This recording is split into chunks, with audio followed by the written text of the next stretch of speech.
Akinloye and Mrs. Dr. Oladapo Akinloye, FILCS, and Mrs. Olamide Olubadiran, FILCS as well. So at some point in time, you would hear their voices as we move along, progress along in the program.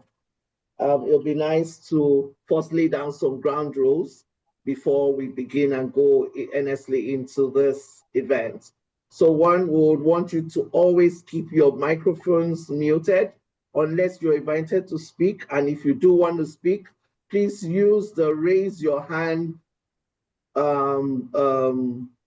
icon before speaking. And please do not unmute until you are asked to unmute to speak. Also make use of the chat box for comments and observation and questions.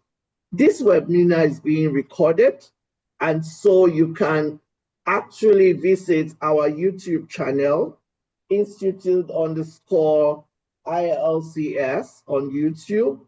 It will be there, and questions and comments will be taken during, but we would minimize because we really do not want to be too obstructive in the flow of the event.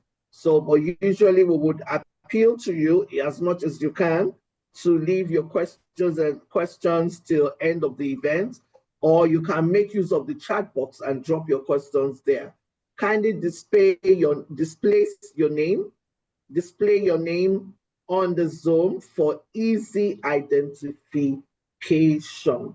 We would like to know who is on board. And at some point in time, I will be doing some acknowledgement of special guests in our midst. And we have already special guests in our midst. So from time to time, we would stop to make some acknowledgements as the need arises. So once again, welcome everybody. As it is in Nigeria, we would have to, as patriotic Nigerians, we will have to do our national anthem. I think we're having a bit of a technical glitch right now. It's not playing, but I would sing and I would want us to sing. I will just do the first stanza only. So on the count of three, maybe I would ask my co-moderators and the president and the registrar and the chairman of the Capacity Development Committee to unmute, and we would sing, and every other person, please be muted and sing together. On the count of three, we will do this. 1, 2, 3. Nigeria, we hail thee, our own native land. Your tribe and tongue may differ, in brotherhood we stand. Nigerians all are proud to serve our sovereign motherland. Thank you. And we'd like to say the pledge as well, if we can. I pledge Nigeria, my country, to be faithful, loyal, and honest. To serve Nigeria with all my might, all my strength, and to uphold our unity and support our unity. So help me God. So help me God. Help me God. All right. Thank you so much. Thank you so much. We would include that slide next time so that we can all flow with it. So thank you so much. So very quickly, we're going to invite our amiable registrar, Mrs. Ifoma Adeni, FILCS, to take us through the vision and also our oath of conduct. Madam, you have the floor. Wow. Okay, so the vision of our institute. Good evening, everyone. It's my pleasure to welcome us all to this global quarterly webinar series. The Institute of Leadership, Coaching and Strategy has as its vision becoming a global reference point in facilitating the emergence of trusted leaders capable of enduring fairness, equity, peace, prudence, and productivity in all facets of life for a just society. And the mission we have to achieve this is to serve as a think tank in the emergence of reliable and creative leaders, achieving sustainable all-round developments through the converted application of strategic policies and pragmatic coaching for the benefit of mankind. Both the vision and the mission explains what the president explained, why the Institute. And our core values are as follows: service, consistency, ethical practice, professionalism, discipline, and transparency. And so we will go on to recite our code of conduct on the next slide. And here we would want all members present on this call to please unmute and say after me, please. We'll start with that I, Ifoma Adeni, FILCS. Yes. That I Olamide Olulade, FILCS. FILCS. As a professional member of the Institute. As a professional member of the Institute. Do solemnly commit myself. Do solemnly commit myself to the noble service of my community of practice. To the noble service of my community of practice. Above personal interest. Above personal interest. I will continually seek to exploit and deploy. I will continually seek to exploit and deploy. Prudent means to lead. Prudent means to lead. Develop. And support others in all areas of influence. And support others in all areas of influence. With fairness and equity in every dimension. With fairness and equity in every dimension. That I, as a true leader, pledge to serve with utmost good faith. A strong sense of duty. An abiding spirit in all decisions. An abiding spirit in all decisions. Guided by selfless commitment at all times. Guided by selfless commitment at all times. That I affirm to carry out my daily responsibilities. That I affirm to carry out my daily responsibility without fear of favor. Without fear of favor. Devoid of corruption. Devoid of corruption. Or fraudulent practices. I will uphold the principles of equity. I will uphold the principle of equity, integrity, and transparency in the discharge of my obligations. And transparency in all of my duties. That I will preserve. Protect. And defend the Institute's Code of Ethics. And defend the Institute's Code of Ethics. To the best of my ability. To the best of my ability. So help me God.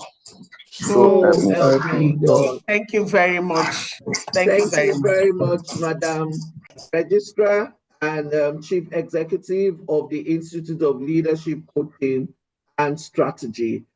Before we bring our president, the President Council, President and Chairman of the Governing Council on board, I'd like to acknowledge a few of our important guests. Acknowledge the presence of Professor Tayo George, a council member of the IFTDO. You're welcome, sir. I'd like to also acknowledge the presence of Dr. Belinda Ode, a member of IFTDO and Siwi African Region Blood Secretary. You're welcome, madam.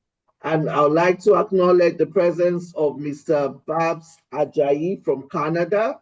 And like I said earlier on at the opening of the program, it'll be nice for us to know where you're actually listening or watching from.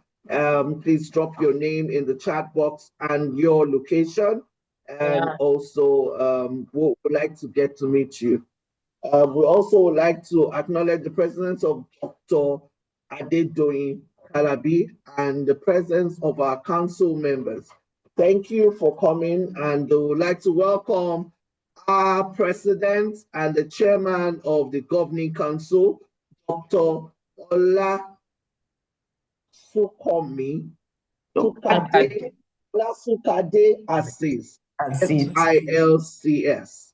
You're welcome, sir. The floor is yours for your welcome address. Thank you very much, our moderator and the entire participant in this global webinar. By way of protocol, I say Governing Council, distinguished fellows, all IFTDO board members here present, both at the global and region level. And of course, our guest speaker of today, our own Mr.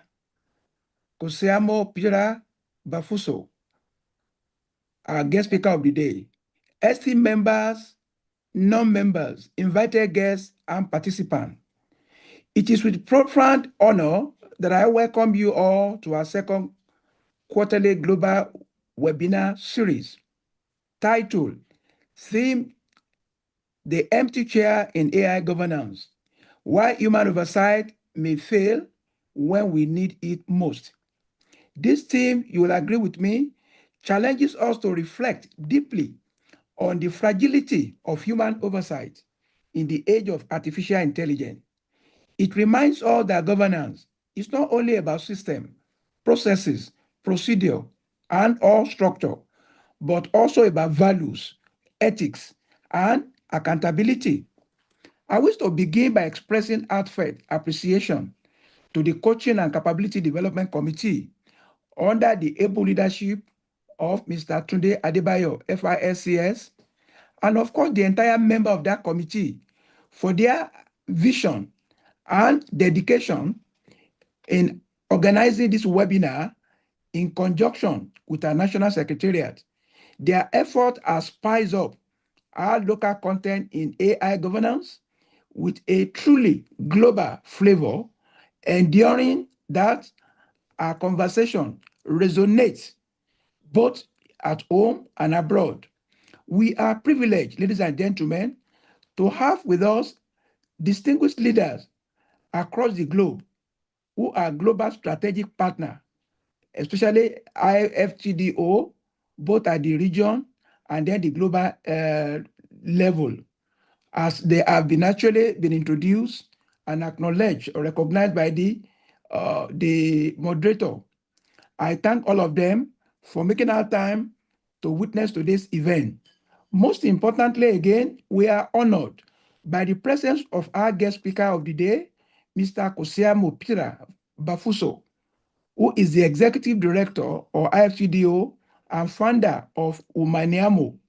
Mr. Bafuso is not only an experienced leadership strategist and governance advisor, he is also a visionary voice in the global space on the discourse on responsible AI, ladies and gentlemen, is insight with foresight on responsible AI governance, ethical decision-making, and institutional accountability, promise to illuminate our path forward. We are grateful for his willingness to share his wisdom and global high net worth experience with us today. I also extend my gratitude to all participants, captain of industry, public service leaders, scholars, practitioners, and advocates who have joined us today. As usual, your engagement enriches the dialogue and strengthens our collective resolve to advance a responsible AI governance across the world. To the non-members, I want to make a special appeal to please join the Institute of Leadership Coaching and Strategy. By becoming part of this noble professional body, you contribute to a movement that champions advocacy, ethical leadership, and societal betterment. Together, we can amplify our voices and impact in decision-making and institutional accountability. Ladies and gentlemen, these are the pillars upon which trust in leadership must rest, especially in times when oversight may falter. Ladies and gentlemen, I thank you all for being here. Let us all make this gathering not just a webinar, but a milestone in our collective and individual journey towards responsible leadership and governance in the age of AI. It is my pleasure to yield the space to our esteemed speaker, Mr. Kosiamo Peter Davido Bafuso, to deliver his presentation. Once again, I say thank you for listening and God bless you all. Thank you very much and God bless you. Thank you, Dr. Aziz. I'm very happy to be here, and God bless everyone who's on the call and who will maybe see this later. Let me share my screen. There we go. So can you see the screen? All right, awesome. Shay, you are muted. You need to unmute. Sorry, Bavuso. We will call you in a minute. Shay needs to introduce you properly. Thank you. Okay. Thank you, President, for your speech. Shay, you are muted if you are speaking. All right, great. Can you hear? Yes, we can hear you. Yes, we can hear you.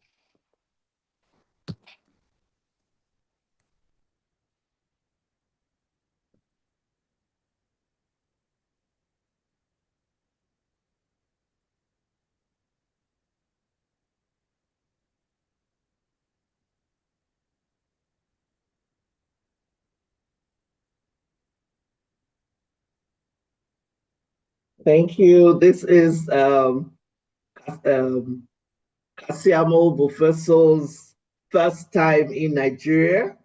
And albeit it's virtual, but it is his first time in Nigeria, and you're welcome. We say to you from the Yoruba Palace, we say Ekabo. Welcome, and the floor is yours. Peter, go ahead. Thank you very much. It's very nice to be here, and it's nice to share the floor with all of you. Before we get started, I will answer the question that most people ask is, what does Umaniamo mean? So Umaniamo means we are human together or not at all. So that's the name of my company, but it's also my research interest and deeper theology. So what we're going to talk about today is just basically one hair or one grain of sand in a beach of, I would say, content, but thoughts around AI, humanity, and what it really means to be human together. And I think at this point in our journey on this planet, being human together is a very important topic. I'm also, as we've heard, the executive director of the International Federation of Talent Development Organizations. So we've just changed our name from training to talent. So you'll be hearing more about that. And I'm very excited to be here. So we're going to talk about a few things today before I switch slides. We're going to start with you. And you is basically the first letter in Umaniamo. So you being you, but also being some concepts that are universal and they're universally human. And then we're going to talk a little bit about this chair and what the chair means. And then we're going to talk about the empty chair. And then we're going to talk about the empty chair in relation to AI and AI governance. So that's basically the way we'll walk through the content. We'll pause for questions throughout. And I've created a grab bag of tools that you'll have access to after the presentation. So some job aids to help you. So without further ado, here we go. So this all may be new to you. So you, being you, meet the reality, your world, through an architecture that was authored uniquely into you. So what does that mean? It means, one, you are unique, but the way that your brain is wired, you can think about it that way, and your character and the way you process information is unique only to you. So how you focus your attention, how you use your judgment, the things that you prefer and the ways that you prefer to think, and how you take responsibility or show responsibility or leadership in the world were already written into you before you chose anything. These are part of our genetics and our upbringing when we're very young. So these things existed in us and were authored into us before we knew they were there. So it's not your personality, it's your perceptive, and I'm going to use human as a word because I think human is a verb, human technology. And I will refer to people in many different ways. So in this case, we're talking about a human technology. So as I mentioned, Umaniamo means we're human together or not at all. So I exist because you exist. So we're humaning together, if that makes sense. So this architecture is unique to you and was basically built in you from the day that you were conceived. Now we're going to look at 4 ways of thinking. And I'm going to ask you to look at the images on the screen. And this will be important throughout the conversation. So there are 4 images on the screen and 4 different ways of thinking that are on the screen. I describe these in different ways. These are all coming from decades of research. But in the upper left, we have detailed thinking. So if you look at the image, we have the watch. Below that, we have evidence or analytical thinking. So that's linear and logical. This is the part of the brain that thinks in boxes and squares and processes and logic. The next one we have is empathy, which is the feeling for another person. So really thinking about people as people, often as a felt sense, so empathy. And prospective or conceptual thinking, which is thinking into the future. So the kind of the visionary part of the brain. So based on decades of research, the brain will process information in one or more of these 4 ways of thinking. Does that make sense? So I want you to use the chat if you would. So I'll invite you to use the chat. And of those 4, details, so someone that likes spreadsheets and checklists and likes to know that everything is in order and maybe rearranges their shelves in their kitchen so all the labels are facing forward. It doesn't like photos or pictures crooked on the wall. So details, evidence, that's someone who likes research, is very logical. Empathy, this is the person that really cares about other people. And prospective, thinking into the future, being visionary. So choose one of those as your most favorite or preferred way of thinking. So am I a detail-oriented person? I really like details. I like evidence, empathy, or dreaming about the future. And then use the chat and then drop a note in the chat in terms of the one of those that you choose for yourself. Yes, we can all be all four, but if you wouldn't mind, most of us have one or two that were really, and Teresa, yes, I would agree. Teresa is very, details. Empathy, details, empathy. Evidence, details, evidence. And we'll go for a few details and evidence, empathy, evidence and perspective, details and evidence, evidence and empathy. Fantastic. And we're going to talk about those a little bit more, empathy and details. And there's a whole 2-day course on just these 4 boxes, by the way. So we're just touching the surface on these 4 ways of thinking.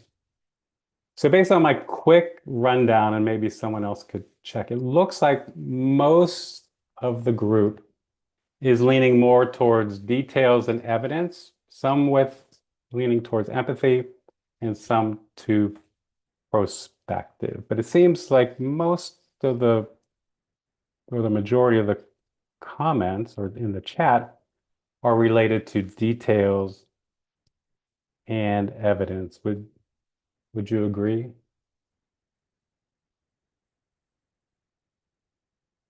Yes. Fantastic. So keep that in mind, and keep in mind how you voted in terms of that particular practice. So we're going to run through what these mean in just slightly more detail. So structural thinking, that's the part of the brain that thinks about details. Sometimes we call that practical sense. So this is someone that's practical, pragmatic, detail-oriented. I like to call it details and decimal points. I'm going to move the images up. So all of us create a little bit of friction. And often what we see between these thinking preferences or thinking attributes is there's a little bit of friction between them. So this is the part of the brain that feels friction. Sometimes we call that scratching. When responsibility is vague and you don't know who's going to set up the meeting and you know what, and has the kind of the action items, and there's no deadline. So someone that has a lot of energy or electricity or current around details feels a little bit of stress when responsibility is vague and things just kind of float. So this is the part of the brain that likes things to be very orderly. But there is also some friction with that. So keep in mind this friction concept. Evidence, or either discernment or discerning, is really analytical thinking. This is the logical reasoning part of the mind. It's trying to understand. It likes evidence and research and processes and process flows and those kind of things.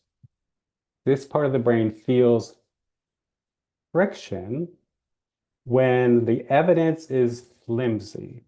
So if there really isn't any research, you can't really prove what you're saying, those kinds of things. So this part of the brain feels a little bit of friction in that case. And as you can see, between the different ways of thinking, we feel this friction between each other's way of processing information. Empathy, this is we call love of social relations. This is the person or the part of the brain that's empathetic and intuitive. It's the part of the brain that recognizes the people in the room and also the people that aren't in the room. So this is the part of the brain that's really caring for and feeling for other human beings. Someone with a lot of energy around this way of thinking feels friction when they see someone treated poorly. or we'll say stepped on in a meeting. This is the part of the brain that really cares about other people. So even if a solution, let's say, is correct or technically correct, it meets all the requirements, this is the part of the brain that's like, well, what's going to happen to the people? What's happening with sustainability? What's happening with our country? What's happening with our company? What's happening with our family? So that's this part of the brain. That's how it feels friction. And then there's a prospective, conceptual, visionary mindset. This part of the brain is looking into the future. It's also very intuitive, and it likes to think about the big picture. So this feels friction when we close the door on ideas. So if we skip to the solution before we're thinking about the future, this part of the brain feels a little bit of friction. All of these parts of the brain also feel a little friction based on the other ways of thinking. So for example, and we'll talk about this in more detail, this visionary, future-looking part of the brain feels a lot of friction with the part of the brain that likes details. And we'll talk about that a little bit more here in a moment. So I'll pause there for a second. So those are the 4 basic ways of thinking. 2 of them are more left brainish. So the details and evidence are more left brainish. And the other 2 are more right brainish. So the empathy and prospective thinking are more right brainish. I'll pause there briefly for any questions about that before we move on.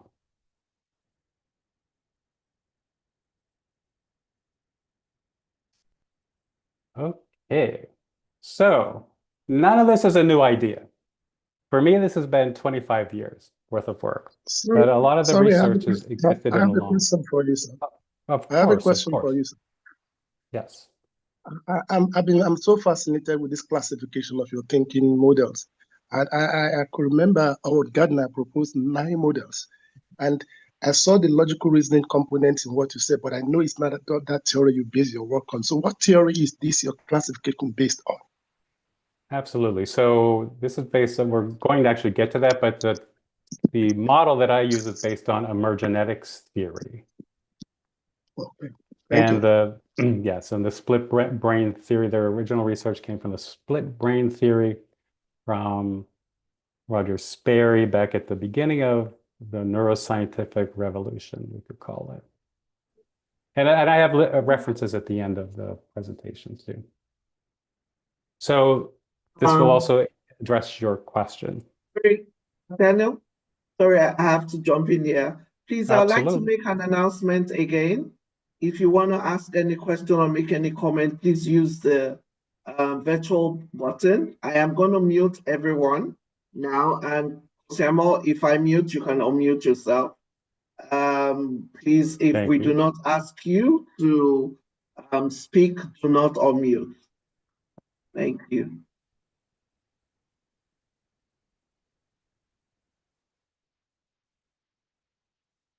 Okay, yeah, go ahead. Yes, fantastic. So the body of work that we're really looking at is a convergence of 4 disciplines. So cognitive and behavioral neuroscience, social analytic theory and emergenetics theory, positive psychology and character strengths research, and human systems integration, which none of you have probably ever heard of, at least the last one. Most people are familiar with positive psychology and at least cognitive and behavioral neuroscience in terms of the words, but human systems integration is a little bit different. So it's an engineering discipline. I'll just define it a little bit. It's actually a management and engineering discipline that looks at the interaction of human beings with technology. And it was originally made very popular in the development of large systems. So airplanes and, so these large, complicated systems, ships. This is a discipline that's used in the military as well. And we're trying to understand the things that the machine does, whatever the technology is, and the things that the person does. So for example, in an airplane, there are specific rules in terms of when a pilot can and cannot use the autopilot, right? But we don't happen to have that for the co-pilot in Microsoft, by the way. So, but on a plane, there are rules in terms of what does the person do and what does the thing do, the machine do. So that's really what human systems integration is, and that's what's you're seeing here is these four disciplines coming together. And for me, this has been at least 25 years worth of work, all boiled down into 30 slides. So we talked about this idea of you being authored before you even had a choice. So you were authored, you were not assembled. And I kind of love this idea. And someone mentioned that we were looking at AI adoption, and I'm going to challenge you to think of this in a different way. So we're not really adopting AI, it's actually adopting you. If you had a choice, really, it would be, you might call it adoption. But since it seems to be ubiquitous, it's everywhere, it's really adopting you, and we could talk about that a little bit more later. So on the bottom of your screen, so before we talked about emergenetics, I mentioned the kind of the framework in terms of those four thinking attributes. It's a bigger model than those four attributes. And there's a bigger model behind all of this, but we're just focusing on the four thinking attributes at the moment in this presentation or this discussion. But there you see some numbers on the bottom of the screen, and these are real numbers. So most of us will say, well, that's just how I am, this is how I think, and some people might say, well, I can't change. But this wiring that we have is unique to each individual person. The chances of you meeting anyone else that's wired exactly the same as you is the number on the left. 9 sextillion. So it's a 9 with all those zeros. So impossible. And actually, the number on the right, the 117 billion, the chances of you of ever running into one of your ancestors or anyone that's ever lived on the planet before is 70 billion to 1. So the way that you're wired is very much like your DNA. It's unique to you.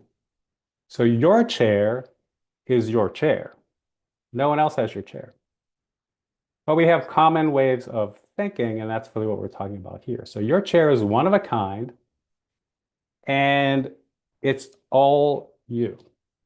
Whether you choose to exercise everything, all of you in that chair, that's really the choice that human beings have. So you have all four ways of thinking, and then there was another 25 attributes that we look at in terms of the chair, but we're really focusing again on these four. There's the mix or your particular recipe. So the combination of these ways of thinking and other characteristics that make your chair unique, make you unique. How strong each one of those is for you. So I call that intensity or current. So you can think about it as like volts of electricity. So how high is it or how low is it? So how much intensity is around that? And when we talk about friction, this thing like the detector. This is like the smoke detector. It's the thing that will trigger you. So it's kind of sitting there waiting. And it's waiting for something to set it off. And this is all completely natural. This is the way human beings are designed.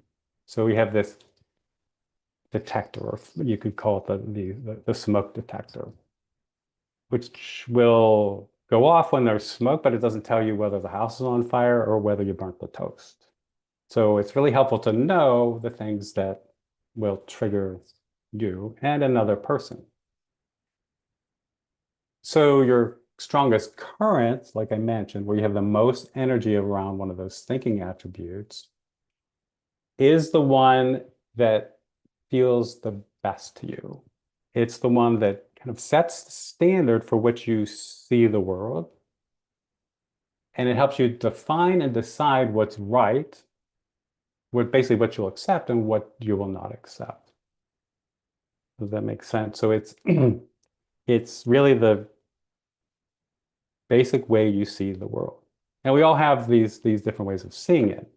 So my way of seeing the world is going to be very different from the person next to me. So if you're often next to someone, even in this webinar, and they say, well, that really doesn't make sense to me. And someone else might say, well, that makes perfect sense to me. It's because we're perceiving information based on really this thing that's the strongest current. And we're going to be triggered by the thing that we're waiting to hear and maybe don't hear, or we hear it in a way that's not the way we expect it. But again, this is the way the brain is wired. For those of us that are married, sometimes we may have some, I'll say, friction between spouses. Ironically, based on the research, spouses tend to be opposite. So your spouse is generally going to be thinking very differently, processing information very, very differently than you. So this perspective extends into our relationships. Before we continue, I'm going to bring up, because we talked a little bit about the values of the Institute, and I'm going to talk about these 6 values quickly, because these have to do with humaning. And when we get to the conditions for the empty chair, these are the practices that help fill the chair. And they're really just 6 universal practices or promises, which I call the humaning covenant. Care for the whole person, including yourself. So these mean you and other people. Empowering others for a greater purpose. Integrating faith and science, so intuition and science. Encouraging reflection and discernment. Valuing every act of service. And inviting continuous growth. In addition to the 6 promises, there's an emergent 7th, which we call magis, which is basically the greater combination of all these promises interacting with each other. So it's the thing that is better than the sum of its parts. So it's kind of like the magic or the greatness in the promises as they're executed or lived, really. Okay, so those are kind of preconditions and ways to fill the chair, those 6 promises. Magis isn't something that you can do on its own. It's something that has to emerge from the others. And now you have the chair. So we're getting really into the chair. And there are 2 authorities of the chair. The one on the left is really the way you're wired. It's the way you process your information, which is called potentia, which is Latin really for potential.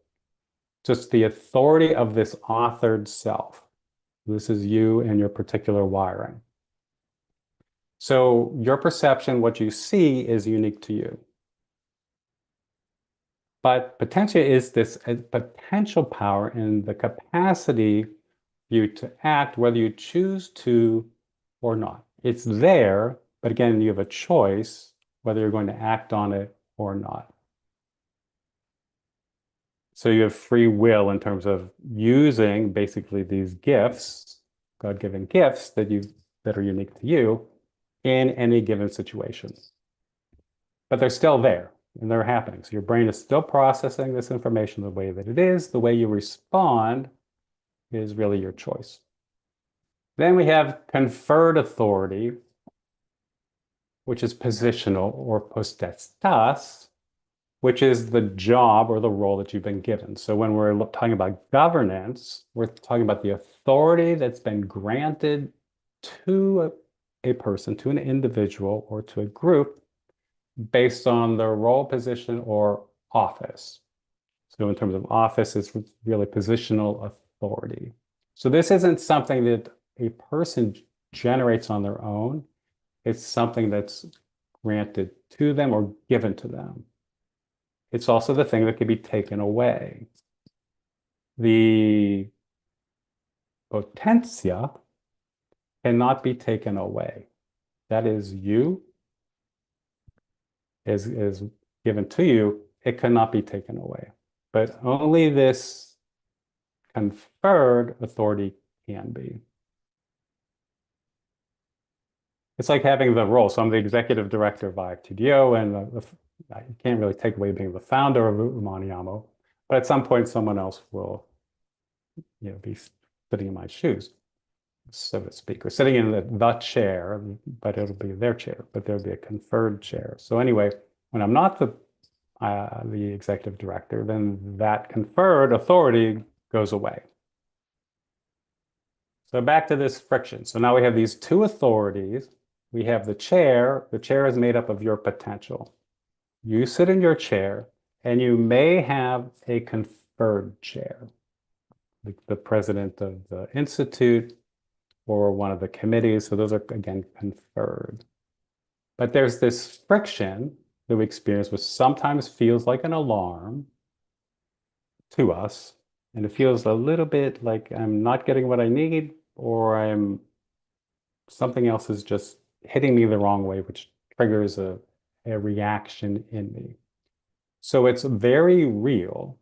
And if you can understand it, it helps. So if we can name it, we can stop thinking that there's something wrong, which is why we call it friction and not fiction, because fiction is the story we make up based on the friction.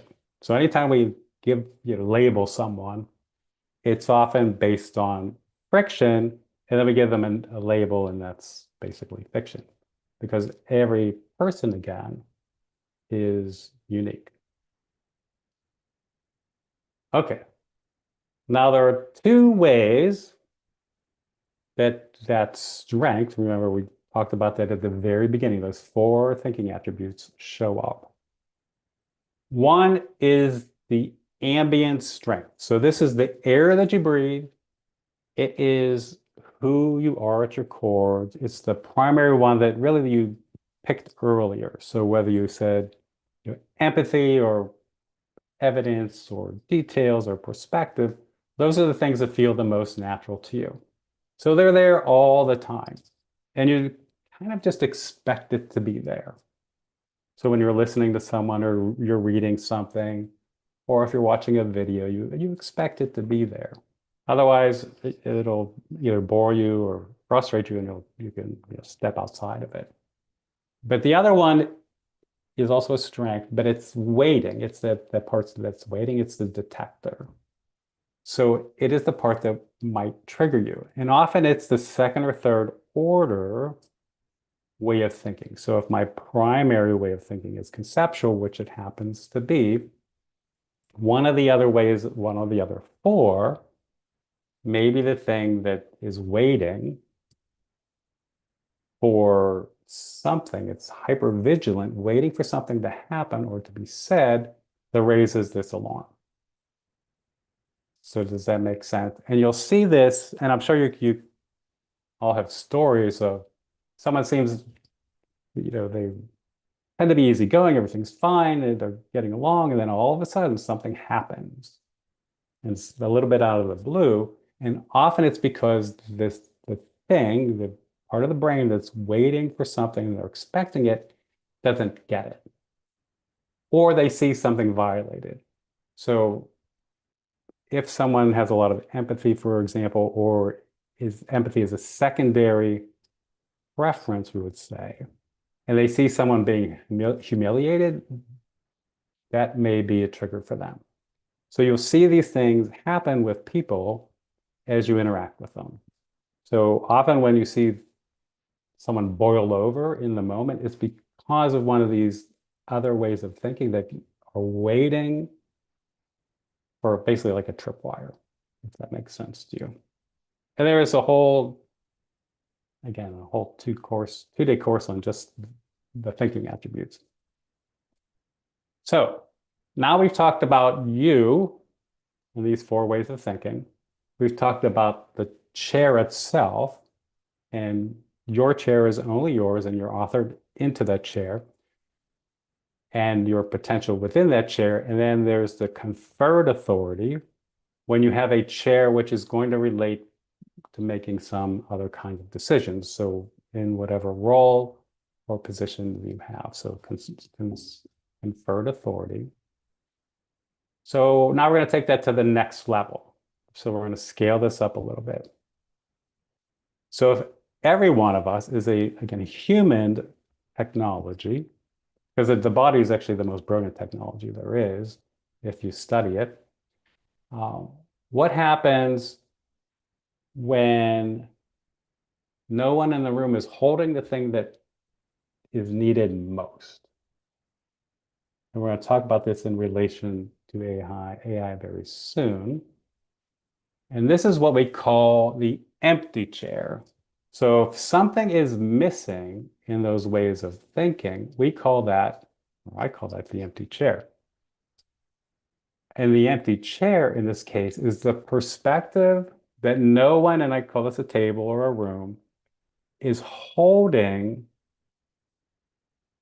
for that particular group or decision. And we all have our own individual empty chairs, but now we're talking about within this governance group environment.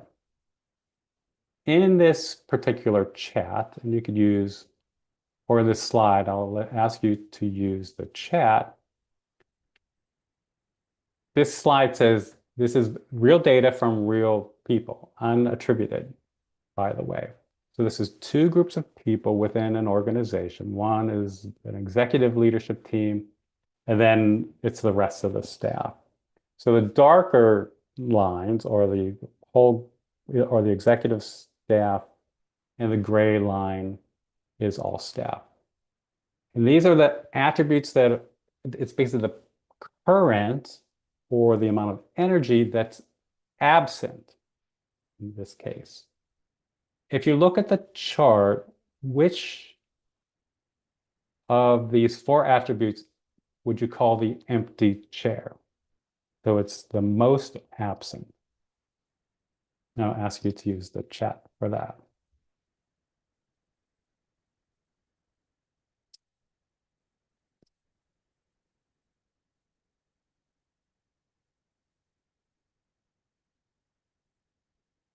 The chart looks like it should be a conceptual, but in this case, it would be the largest bar charts because we're looking at the absence. So this is effectively absent. So these would be the largest bar chart. It's the missing way of thinking, hence the empty chair. In this case, it's structural thinking, structural or detailed thinking. This is the part of the brain that gets things done. So in this case, we have, yes, exactly. So it's the structural part of the brain in this particular group happens to be the empty chair. And if you'll notice, it's the empty chair for the whole organization. So it's the empty chair for the executives and for the entire staff. So the getting things done part is kind of absent. And this is also the part of the brain, or the part of really any decision, that's assigning responsibility, that's thinking through the details of implementation. So it's the doing part. And often we'll see this, especially in some groups, where structural thinking or detailed thinking may be the empty chair. So here we have this group, and this is what we're seeing. The reason the conceptual chart is low, and why there's only one bar for the conceptual chart, is if we looked at the executives for that particular group, they all had a preference for prospective or future-oriented or conceptual thinking. So it's not absent at all. It's so present that that's the part that fills the vacuum. So this is what happens with the empty chair. So the chair is empty. So the structural chair is empty. But that doesn't mean that the group, won't fill the empty chair with other, which we can call noise. And in this case, they would be filling it with ideas. So conceptual thinking, they'll fill the vacuum with the attribute that is most present in the group. So often we'll see that. So the vacuum is filled by other ways of thinking. And it's usually the ones that are easiest or ambient for that particular group, which is why this is particularly dangerous, because it will feel like things are getting done. But in essence, the chair is still empty. And then we have our friend AI, and we're going to talk about what AI really is, but we have this new node or companion or colleague that we can call AI or generative AI. So it's a confident, fluent voice. It seems to fill the empty chair, but it doesn't. It could partially occupy it, but it really doesn't. But it feels like it does.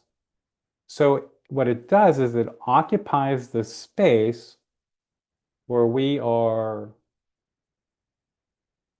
most comfortable, if that makes any sense. So, and this is a little bit confusing. So that if you've used generative AI and any of the chat AIs, or really any of the tools, it will appear to be confident. It will give you answers that are believable and very fluent. The language is well thought out, and we may see some level of detail.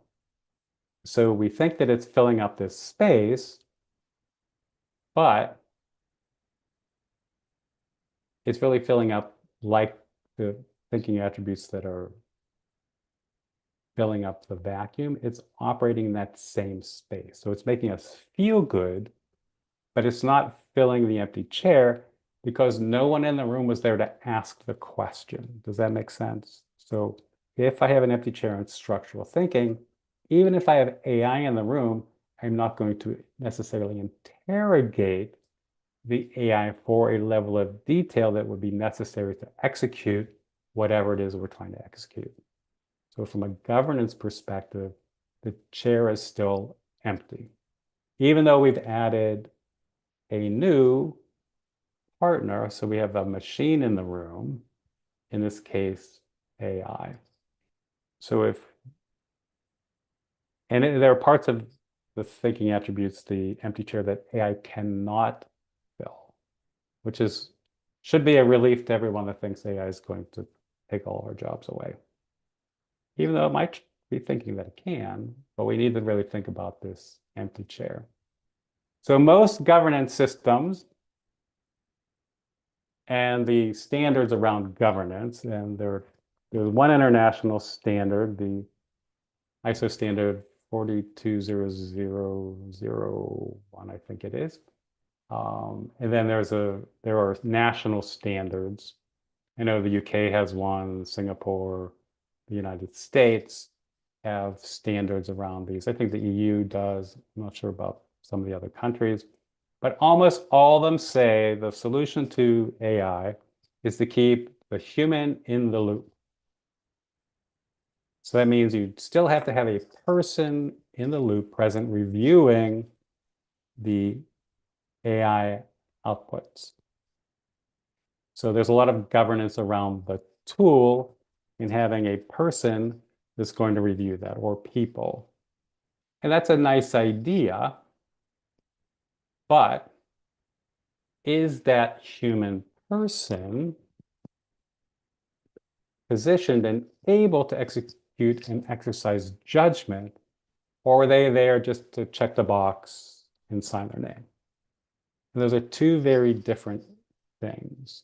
So having a human in the loop doesn't mean that that human has the capacity to fill that chair. So the chair could still be empty, even though we have a human in the loop. So most governance systems, and again, I mentioned some of the international standards, most corporations and large organizations and governments have made some attempt on documenting governance, but for most organizations, governance means I've assigned someone to a role. So Kaziama is going to be in charge of reviewing the outputs of the AI before we implement anything. So we have policies, we have committees, we have processes, we have review steps, we have gates in some organizations. They're called, where people are reviewing things as they go along. But can those individuals, those humans, actually do what we're asking them to do? And if there's a problem, can someone actually stop it? Is someone able to discern that there's a problem and stop things before they go, we can say, off the rails? And do they feel safe enough to do that? So this activity around governance is not the same thing as a capacity to govern. And that's really where the empty chair and this kind of big gaping gap, in my opinion, one in the research, but in practice, exists in terms of AI and AI use. And while we talked about adoption, it's really adopting you. So most of the research that we see around AI adoption is formal adoption by an organization, not individual adoption of the tool itself. Because most of us, I know I certainly do, I have ChatGPT on my phone, or you have Gemini. If you use Google, you probably have Gemini. So it's there. So it's really adopting you. So, but most of the research in governance is around formal processes in an organization. So I may be assigned, but am I able to actually do it? So we often talk about AI being a tool. I'm going to say that it's partially a tool and partially not a tool. So the things it does are the toolness, I'll just call it toolness. But it's really, especially the generative AI, is another node in the room. And I'll explain that in a moment. And I have a definition for AI that I want you to consider. And I will actually read this to you. It's on the bottom of this page. So artificial intelligence is understood as a machine inference. So it's an inference. It's computational systems that detect patterns, generate outputs, recommend actions, and simulate certain features of reasoning without conscience, responsibility, embodiment, or wisdom. This machine inference does not mimic or refer to intelligence in a human sense. I want to make that very clear, even though we call it artificial intelligence as if it's thinking like a person, like a human being, a human technology, it is not. So what AI actually is, and it's been around for a long time, decades really, it's the generative AI that's new. It's taking a lot of information and it's going to respond to you, to an individual, or again, generative AI. And it's going to provide you the best available answer based on the data that it has. And it will average that data. So you're basically going to get the best average, high probability response to your inquiry, which may or may not be right. Is it helpful? Generally, often very much so, yes. But this is, again, is really where we get into the empty chair and what that means. But it's really not mimicking human intelligence, but it wants you to believe that it is. It's designed that way. And it's actually designed to basically to mirror the two things that it's good at, structural thinking or details, and evidence. So evidence or analytical thinking, discerning thinking. So that's why it sounds so convincing, is because it's designed that way. But it does not contain the two other elements of human thinking, which are empathy and this prospective, future-oriented thinking. And it can't. It can give you average answers based on those attributes, but it can't actually do them, if that makes sense. Which is why this, again, is really related to this empty chair. And because it's a tool that's interacting with you, it's in the cognitive space. That's why I say it's not just a tool.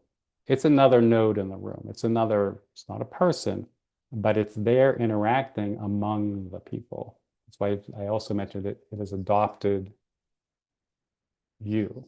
So in the room itself, at the table, you may have a group of people that are, sitting around the table, and we're the governance committee, and I can see all of you. So I can see everyone that's on this particular call. And then we have all these other unseated nodes in the room that I don't see. So and there's just some examples. So a board paper that was drafted by AI, an email that I received from a colleague that was drafted by AI, a dashboard that AI generated. So I'm having all these other inputs of trusted sources or other nodes that are providing information, which may or may not be reliable. So now we have basically an unseated or even unseen set of variables when I'm thinking about AI governance that I didn't really know were there. And its influence, so in this case, we're talking about the AI node, its influence is going to be greatest where our capacity is lowest, which we talked about that before.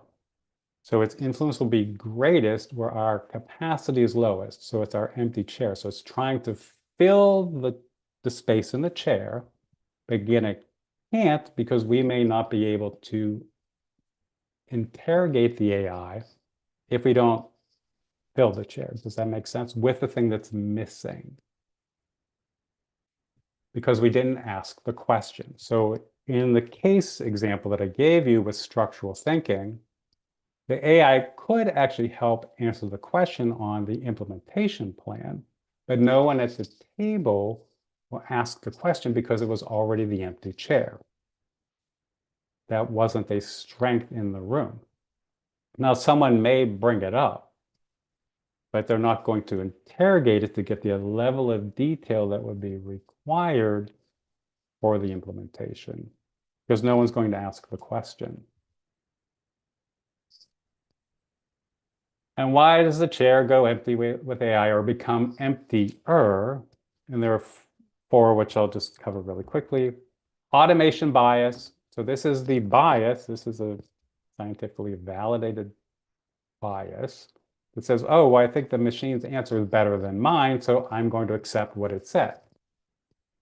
Ethical fading, which is when we basically water down a kind of an emotional decision, or really any decision, to a data set. So in this case, we're giving empathy to discernment or to evidence and saying, oh, well, what's the evidence, which then makes my empathy less. So this is ethical fading. And as the more I see other people do the same kind of thing, then my ethical standards begin to fade. And this is not an intentional moral decision. It's basically happening in the background because I'm using data, I'm moving things across these thinking attributes, and I'm seeing other things happen in my purview that really, it's almost like dirty glasses. So my ethical standards get a little foggy. They're still there, but they're getting clouded over. weak authority. So this is the person that sees something, but they can't stop it. So they're not going to say anything. Or overconfidence. So we get overconfidence in our decision. We get overconfidence in the AI because we trust it.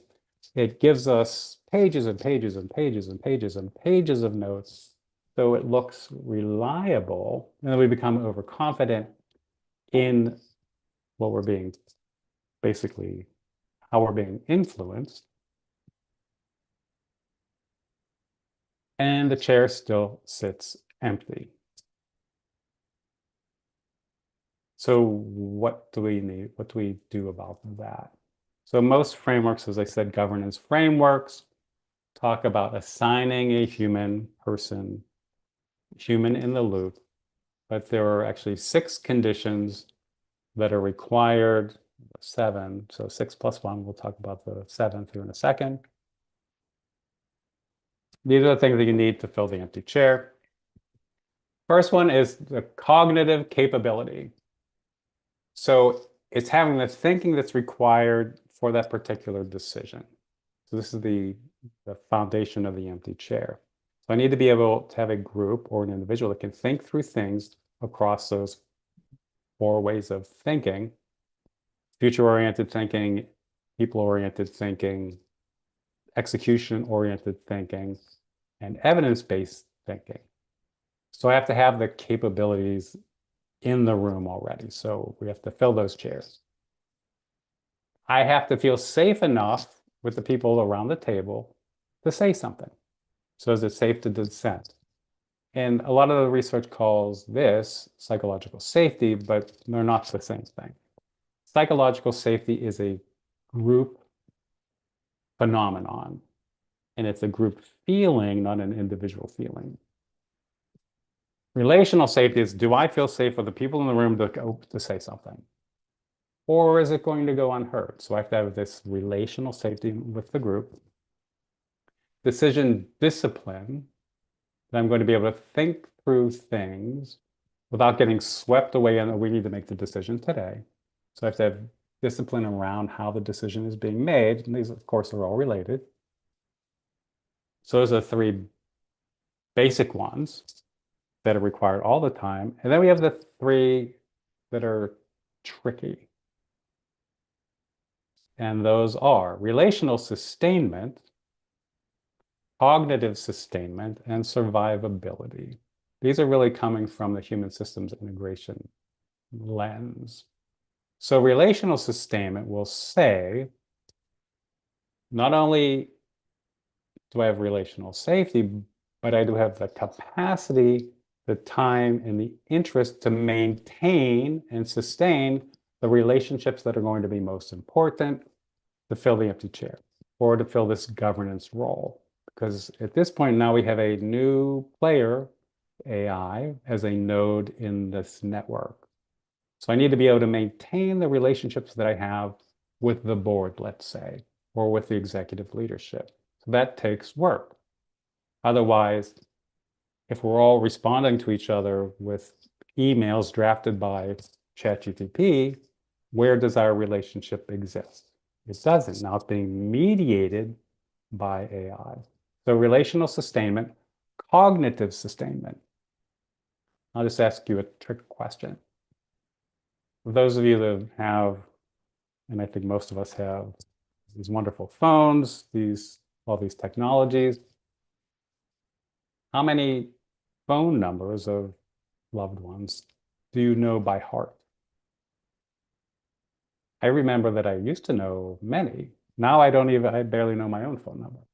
So am I able to maintain my own cognitive capacity for individual and independent judgment? So this is basically maintaining my chair. So am I able to do that, or have I given so much away with technology that has adopted me that I forget how to do that? It's like I tell people all the time, I don't do math in public because for decades, I've used a calculator. So I could with little time, But in the moment, it's like, yeah, let me look it up. It's the same thing. So sustainment and then survivability. When the going gets tough, am I able to make the decisions based on more stress in the environment? So that's basically what that is. We have some other, the last thing for filling this chair is behavioral authority, and I won't go deeply into this slide, but this is the one that you can't develop in an individual. This is part of the conferred authority. So do I have the authority to make the decision, can I stop it or can I slow it down? So is the train just left the station? So do I have the authority and the capacity to make the decision? In this particular chart, what we see here on the assertiveness scale, there's really no one that's going to slow it down. So if my person with behavioral authority isn't slowing it down, doesn't have that constitution, then the 67% will push the train forward. So this is a very curious attribute. So this is the 7th condition to fill the empty chair. And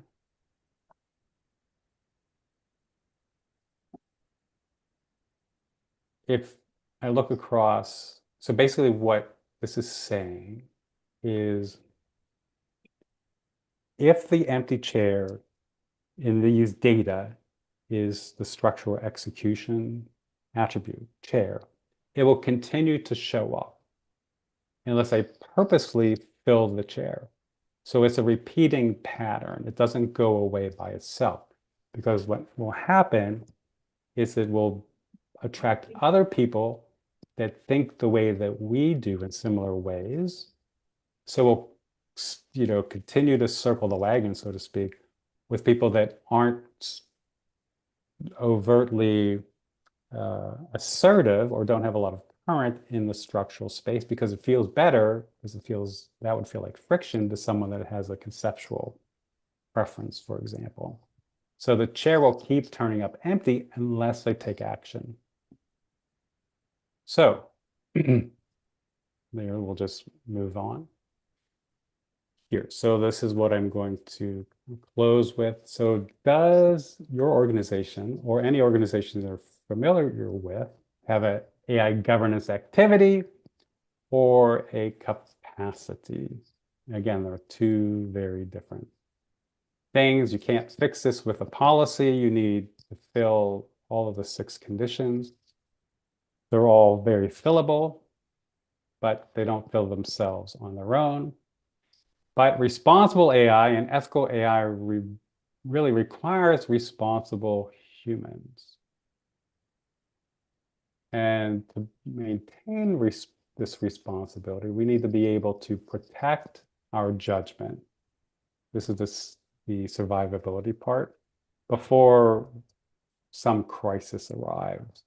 So we need to continue to practice our cognitive capacities and those 6 promises that help ensure that those capacities exist, so that we remain capable as our adopted AI friends continue to become smarter and smarter and smarter. And I will pause there for questions.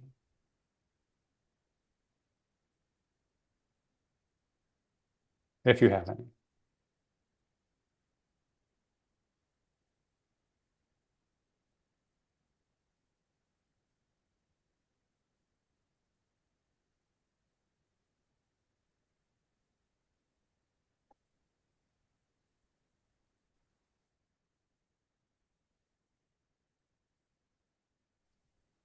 Hi, Janet. It's nice to see you. Awesome, awesome, awesome. Thank you very much. It was such an amazing.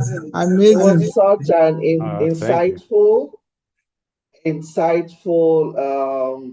session. We had a lot to take in. So very quickly, I would like to acknowledge the presence of two key personalities who have graced this event this evening. We have Mr. Tayo. And anybody hear me? Yes, go ahead. Yes. Go ahead. Thank you. We have the presence of Mr. Tayo Rotimi, a board member of the IFTDO and the United Nations representative on the board. And we have the presence of our own indefatigable Dr. Janet Jolaosho, co-chairman of the IFTDO Global and African Region Board Chairman. You're welcome, Ma, and we hope you had a very insightful session in our midst. You're welcome. So I'm going to quickly also play the profile and share the profile of our guests once more, and then we go very quickly into the Q&A. Please do let me know when you can see my slide.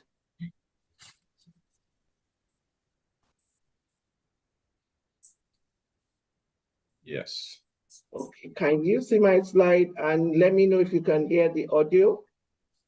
No audio, but we can see the slide. Kosiamo Peter Bavuso is a leadership strategist, governance I think the audio is coming on now. Federation of Training and Development Organizations, IFTDO.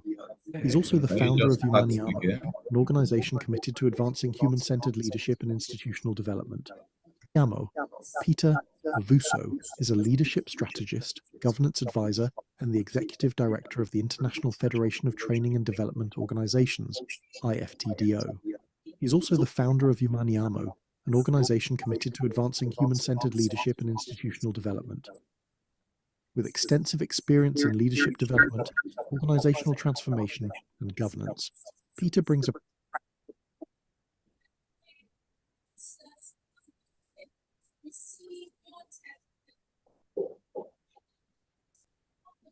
It's nice to see you, Janet. Yeah. Wonderful. Right. At this point, I'll be leaving the stage to Dr. Dapo Akinloye to anchor the question and answer session. We have 15 minutes to do that, and we'll round up the event thereafter with one or two activities. Over to you, Doctor. Please, if you do have a question for Kosiamo, you can please use the raise your hand icon or drop your question in the chat room. All right, thank you so much, Shay, and thank you so much, our guest speaker, Samuel, for that very thoughtful presentation. It left a whole lot of us thinking and really taking a deep dive into the topic even more. So thank you so much. So we'll leave the space now for a few questions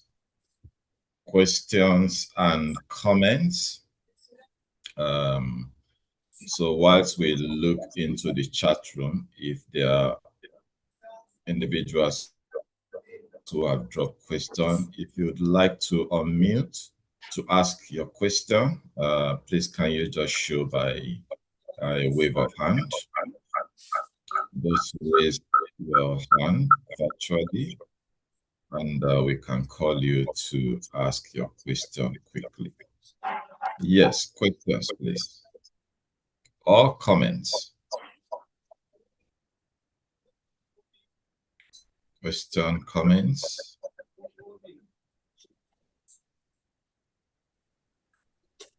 I have a question here. And it says, for our tech leaders, where in your own product life cycle is the human check most likely to be skipped under pressure? Do I take that again, or is it clear? So maybe you take it again for clarity. Kosiamo, for our tech leaders, where in your own product life cycle is the human check most likely to be skipped under pressure? Oh, well, that's easy. It's always at the beginning, because most people are working under pressure in the first place, especially with tight deadlines. And ironically, the greater challenge with that is because AI will mimic the details and evidence part of the brain. So it doesn't really address the other two at all, the conceptual or prospective ways of thinking or empathy. So what happens is the chair starts to lean more to the left. So it's at the beginning.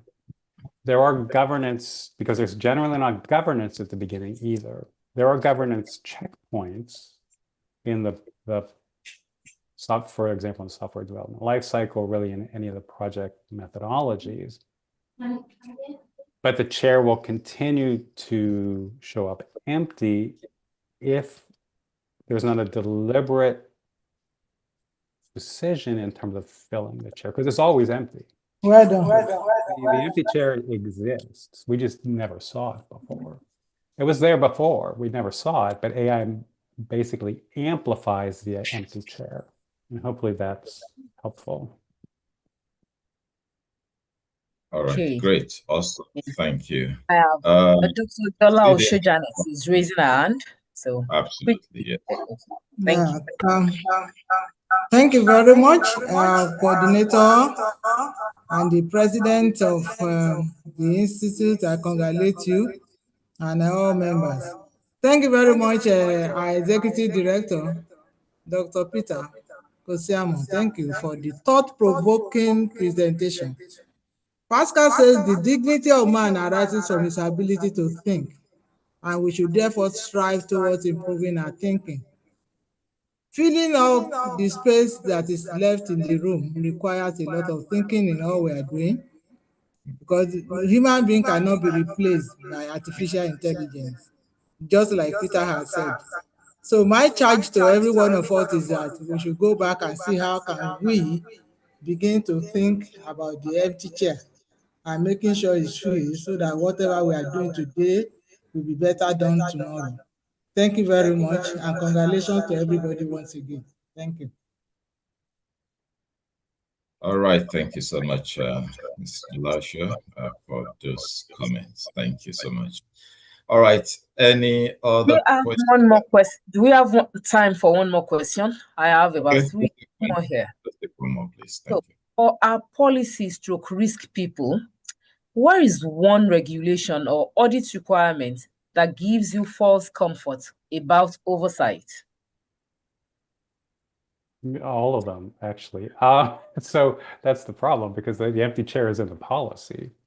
Because I guarantee, so probably the most comprehensive policy around AI governance. I actually just wrote a paper on cybersecurity and AI, which amplifies the empty chair in a very different way. But the policies will say, and I mentioned this, that there needs to be a human in the loop. And if you read the policies, the ISO standard, for example, there's a requirement in the standard to make sure that the people are, one, capable and trained to provide this oversight.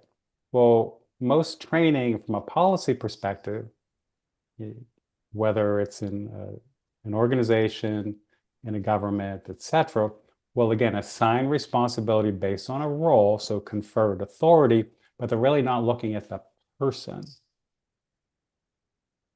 or the makeup of the people that are making those decisions. So they look at people. All policy looks at averages, and no human being is average. So policies are written for the average human being that's filling a role. And all governance is really written the same way. So we're looking at averages, but people aren't averages, and teams aren't averages either. So a way that they try to get around that is by having cross-functional teams sitting in governance roles.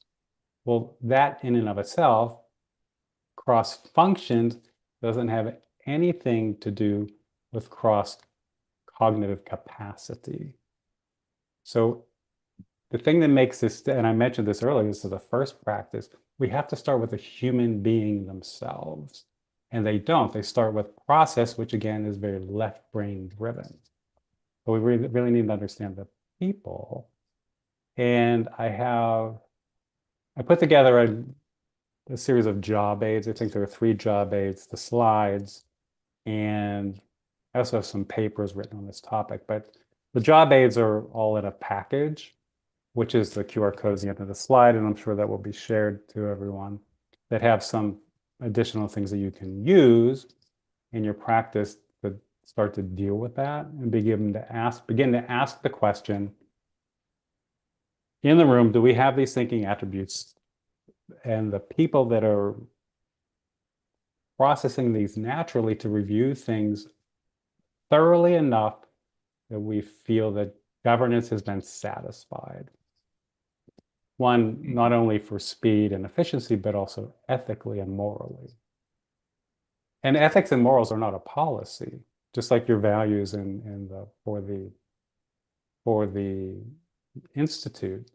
Those aren't policies. You took a pledge right at the beginning. You believe those things. So the people at the table need to believe those. It can't just be a conferred role. And that's really where the 6 promises come in. But I did provide some, or you'll have access to those as well. But governance is a process, but it doesn't address people.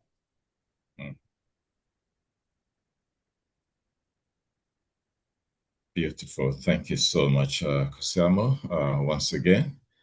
I think these conversations and the thoughts around this will just continue to go on and on. What you have just done today is to open a vista of deep thoughts for so many of us to further go and explore, especially as we make deliberate efforts to further strengthen those areas of our thinking and how we also continue to fill those empty spaces on the chair.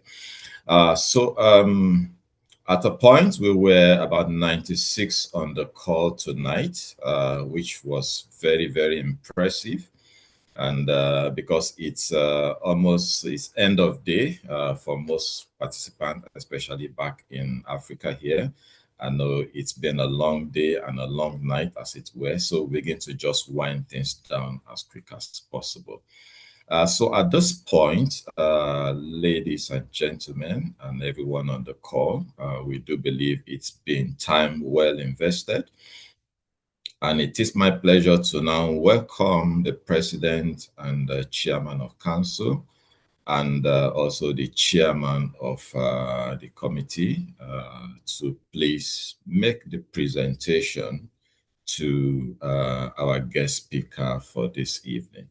So if you may, President and the Chairman, please over to you to make the presentation of the plaque to our guest speaker for today. Thank you. Over to you, Mr. President. Thank you very much, co-moderator, Dr. Dapo Akiloye.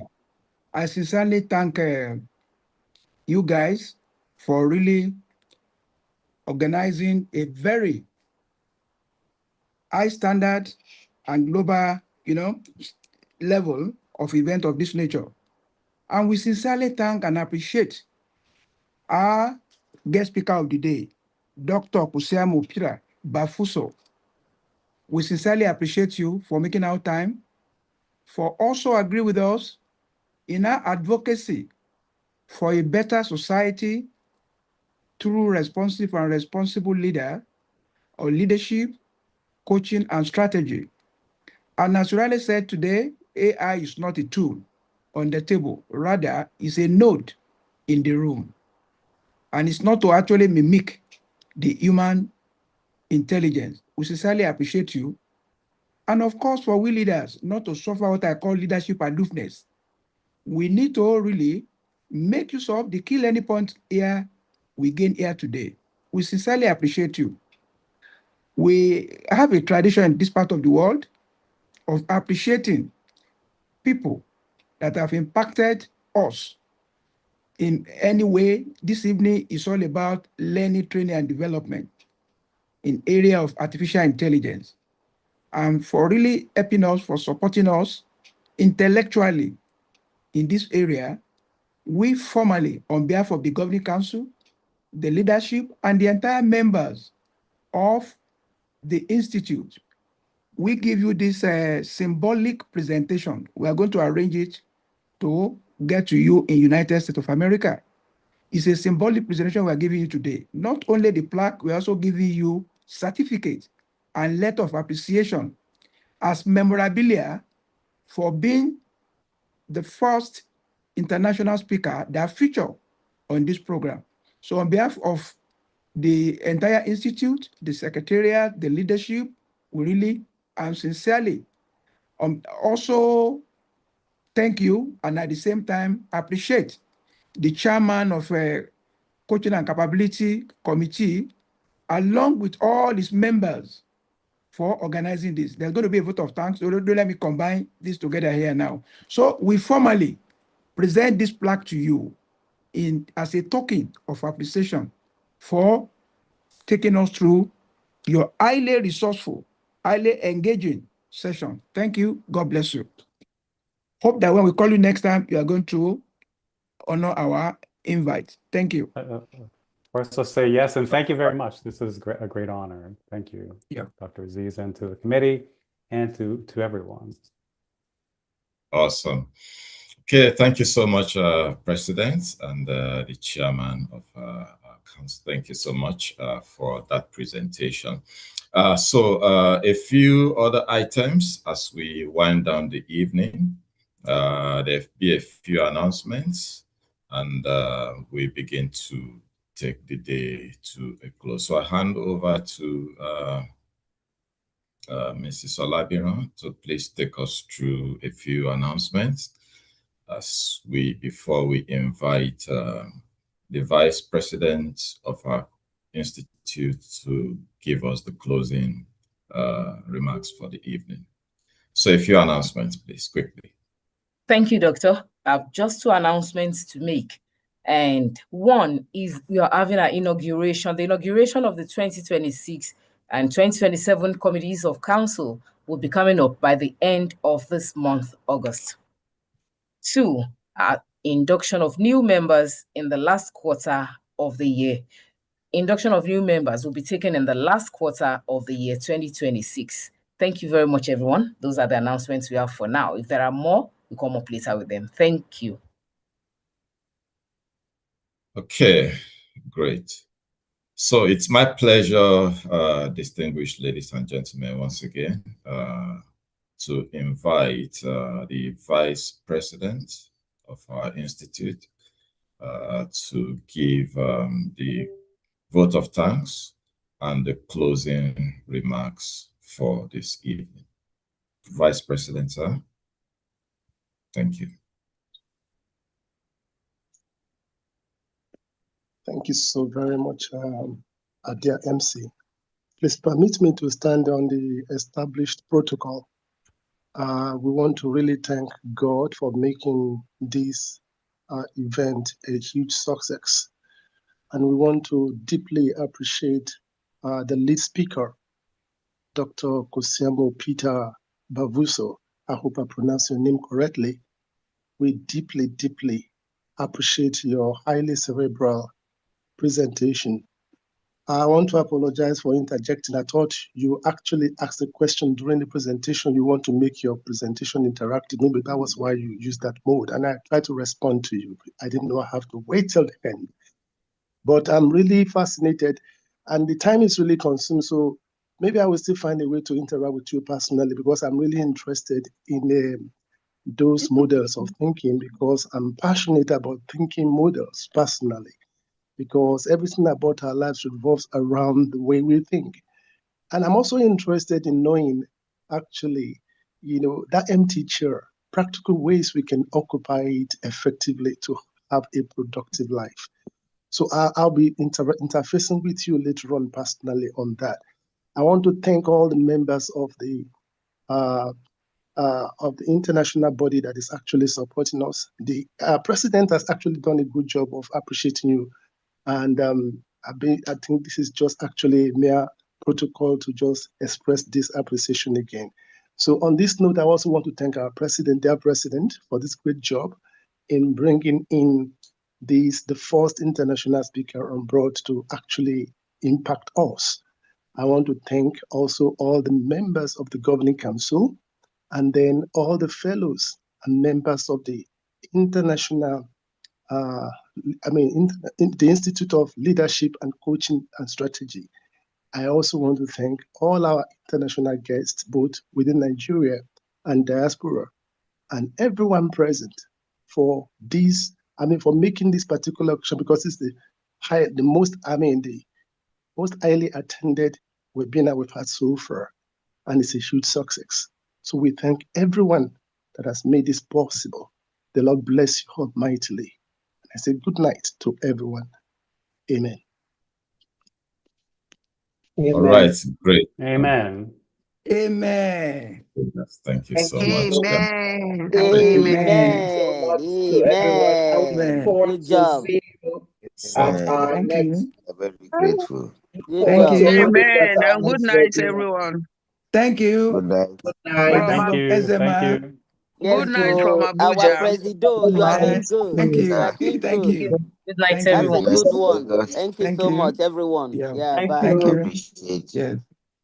Good night from Good night. Ibadan. Good night. Thank you. Good night, President. And good afternoon from US. So good afternoon. Thank you, Welcome. Ezema.